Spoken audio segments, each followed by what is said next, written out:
Eller alltså, den håller på att trixa hela tiden. Ja, och kör så mycket båt här. Man är så beroende av båten hela tiden. Det är inte som vi har ju bara båt för att det är kul att åka ut med liksom.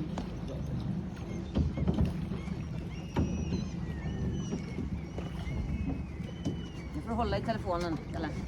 Ja. Det gör jag. Vi har hoppat i 2 eller 3 telefoner i vattnet sammanlagt. Det är under 28 år. Ja, precis. Det känns ju så varmt och skönt här. Liksom. Ja, nu kommer det snart. Så kommer vi ut där 200 meter bara. Är du beredd när Kalle kommer bli iskallt här ute? Du vill inte ha något mer på dig så att... Det är mitt fel, jag vet det. Det ser man på segelbåtarna vad långsamt det går för dem.